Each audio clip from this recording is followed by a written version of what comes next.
Alright, everybody. Kind of jumping all over the place here. Sorry about that. We got the bolts cleaned up for the backing plate.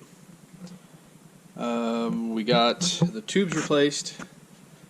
And I didn't show anything filming doing it, but I already cleaned up the backing plate to the pump. Wasn't too bad. It's got a little corrosion on it, but overall, still pretty good shape. I have definitely seen some of those that are rotted out so bad, you definitely wouldn't want to reuse them.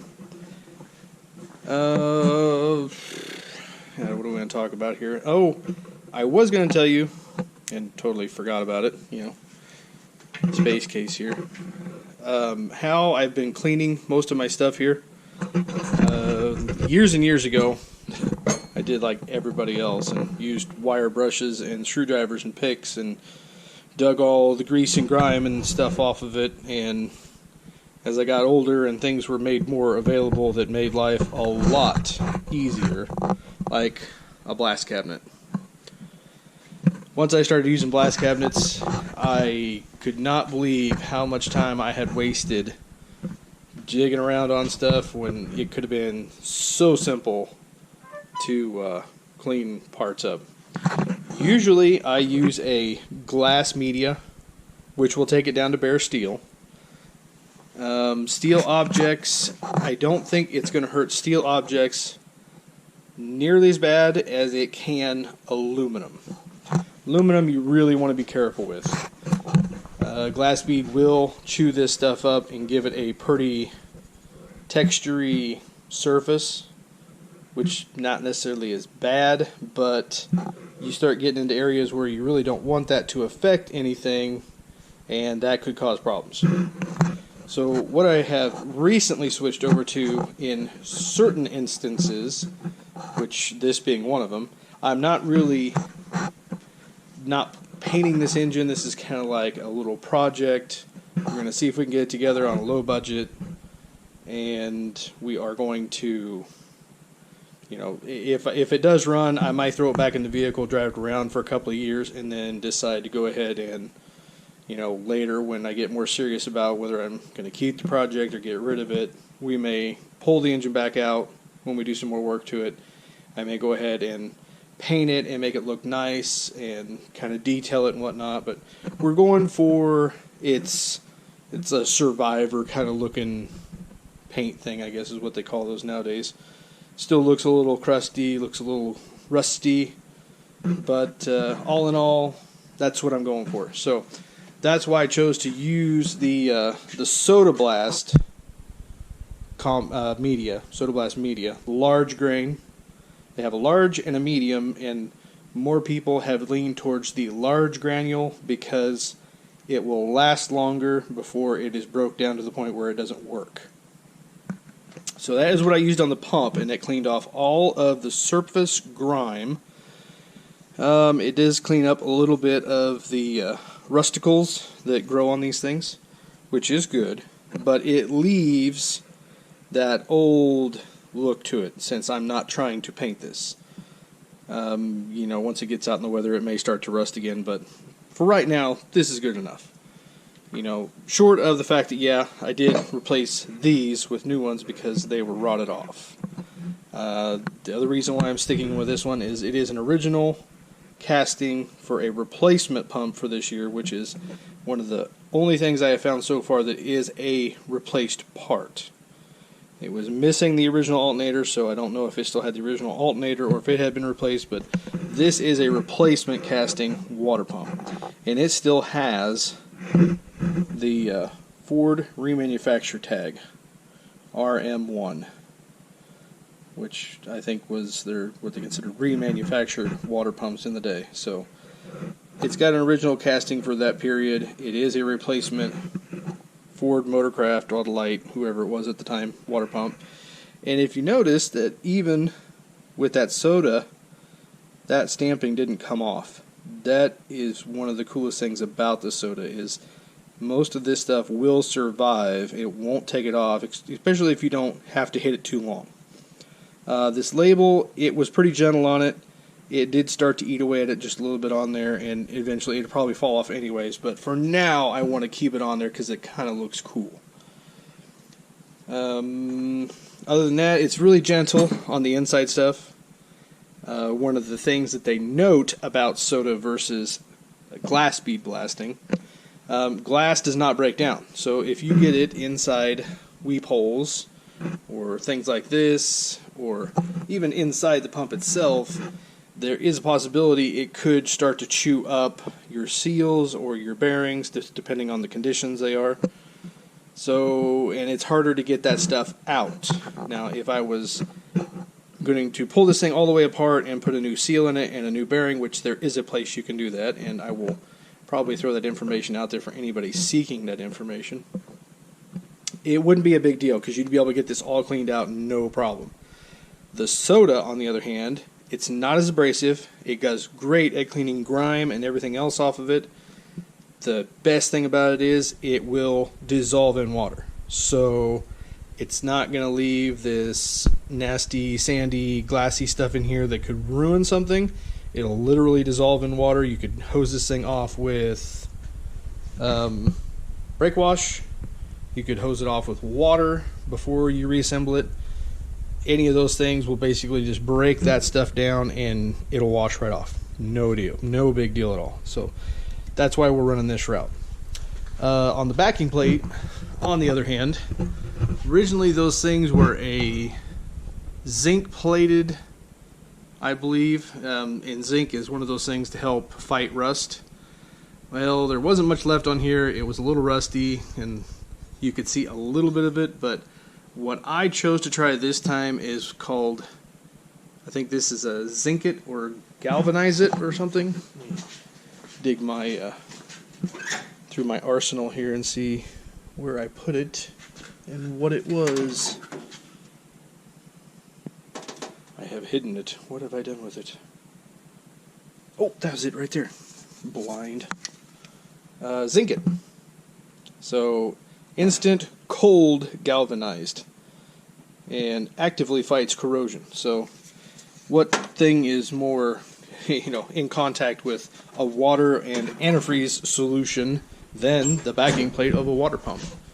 So that's why I chose to give that a shot. Most of the time I would probably just paint this thing and wouldn't even think twice about it, but something new to try, If it actively fights rust, hopefully it'll keep the corrosion at bay. It goes on real easy. It's easy to do, so that should seal that up. That should be good. We'll move on to putting on our gaskets, our 2 bolts, put the cover plate back on. Then the pump should be wrapped up, short of it leaking after we get this whole thing back together, which is a possibility. Another thing to throw out there was I did clean out these bores after I pulled out these things. Forgot to mention.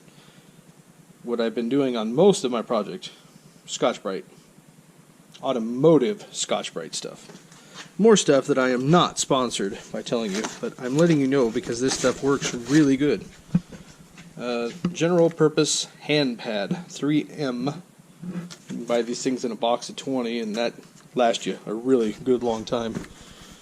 They work great for scuffing surfaces. They are great for being able to put them into bores, and then kind of like what I have here, it's rolled up, and then I just, and it cleans it up beautifully. For the most part, that's kind of where we're at.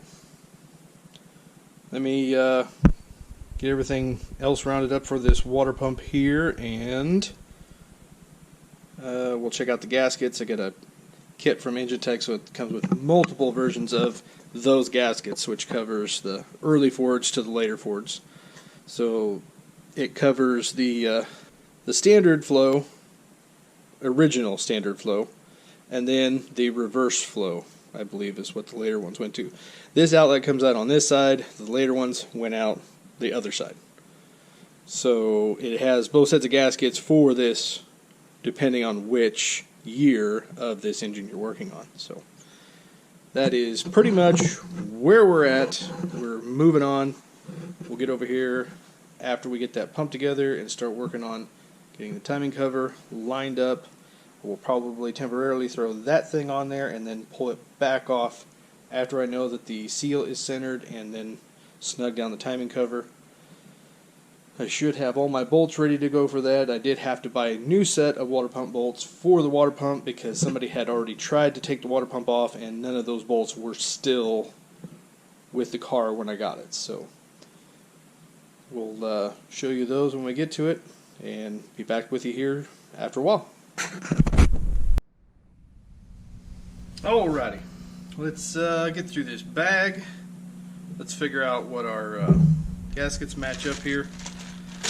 Like I mentioned before, this is probably going to have multiple gaskets that fit these pumps. That looks like that should be right for that one there. Because gaskets cut down on how many different variations you need. Like that one looks way different. Not even close. So that's probably a reverse flow pump gasket. So that'll be an extra. This looks to be correct, probably for timing cover and backing plate. I betcha. Oops. Hey, probably like that. It matches up, but it's got the extra notches for the bolts that it'll be clearing after the backing plate's on. So that should be the gasket for pump 2 timing cover. So those should be our 2 gaskets there. Then we got some carburetor gaskets, miscellaneous gaskets, a whole bunch more water pump gaskets, more flavors. That's probably another reverse flow gasket. Then we've got that one, which that could be a hypo gasket. The High Performance 289 did not have a backing plate over the back of the pump. It was actually open like that one is right there. So it actually sealed in the cavity on the timing cover. It didn't have a separator plate between it. So that's a very good possibility that this is probably, because the bolt pattern would still be the same, it's just a different style. So that is probably a hypo water pump gasket.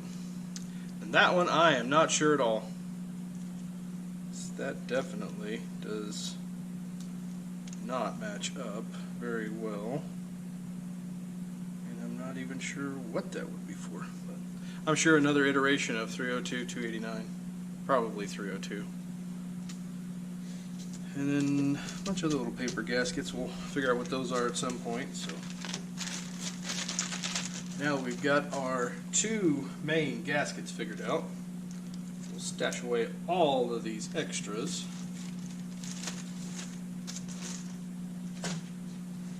And start getting ready for I'll get the rest of my stuff over here so that we can start getting gaskets situated out here and installed. Oops, that was another hypo gasket. We didn't need that one. We just need those 2 dudes right there. We got our silicone ready. Got a little Loctite to put on those bolts, and they need to double check, see if there's a torque spec on those. Not that it should matter, but we will go with that for now. Give me a few minutes here to get situated, get everything here that I think I need, and then I'll get right back on here.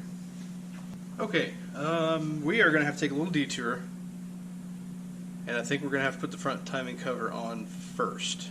This plate has a little bit of warp to it, and I am afraid if I try to, this is probably not going to seal right because it's got, oh man, hold it up here, it's got a little bit of a warp right in the center, so it doesn't want to stay flat.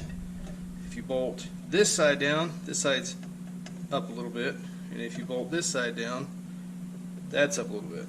These 2 screws are the only screws that hold this plate on the back of this pump. So my other option would be to attach it to the timing cover to make sure it keeps even pressure, to make sure that if I do put a little bit of silicone on here, that way to make sure it actually seals like it's supposed to.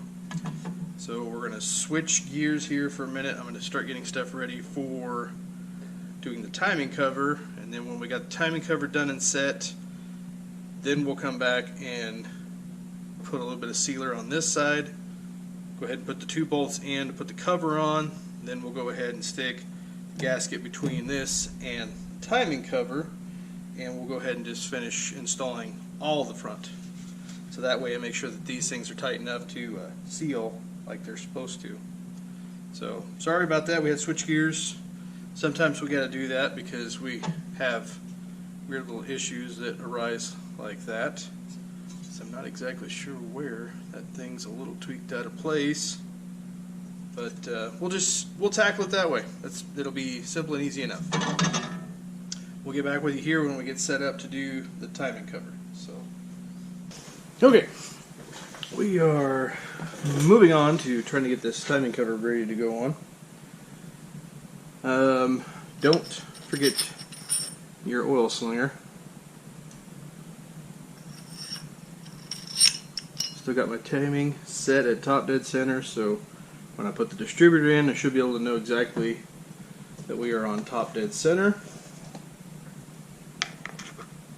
I'm using my engine assembly lube again.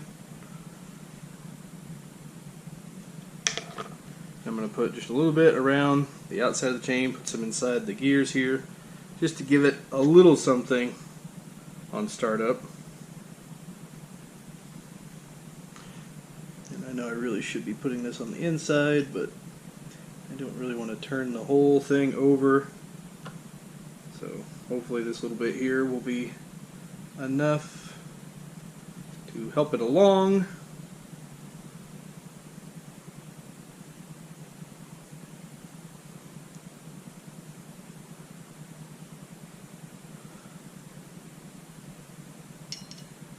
I could just dribble grease in here, or not grease, engine oil.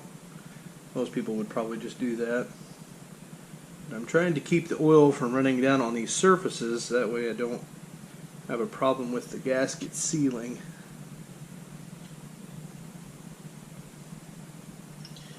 Just by happy little paintbrush.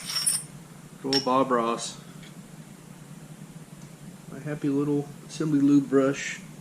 This is just an acid brush, by the way. If you buy a pack of these things, I would recommend smacking them things about right there to crimp them a little tighter so the little bristles aren't constantly coming off in your grease.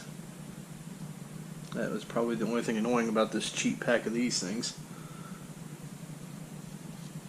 I think that's probably going to be good enough. I probably should have just put it all on there when I assembled it, but we'll chalk it up to experience for next time. Not going to do a thing, but we'll just smush some in there anyways.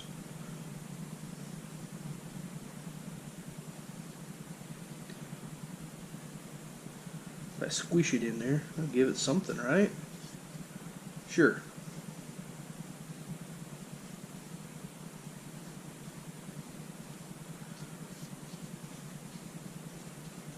Okay, now we definitely want to get a little coating on here for the fuel pump arm.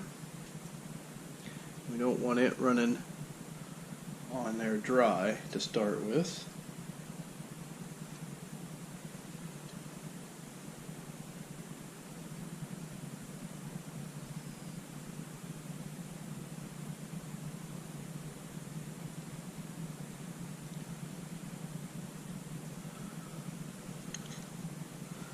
Make sure to go all the way around. If you miss a spot, I think if you get like, 7/8 of it, surely that would be plenty.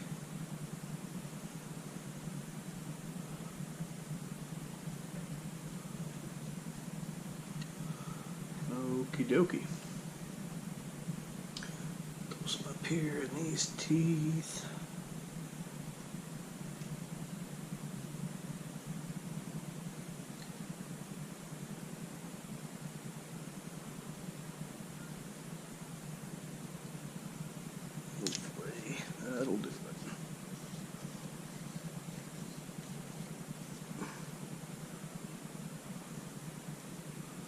It's kind of squishy in there. Surely that'll do the job.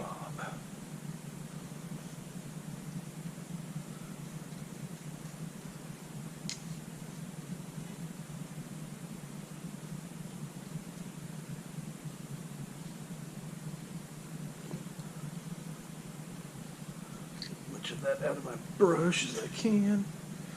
Okay, we'll call that good. Now we'll set up to getting some sealer and stuff on the timing cover, and we'll move on from there. What I gotta do is just do a quick wipe down on my surface and make sure everything's good, and we'll go continue on.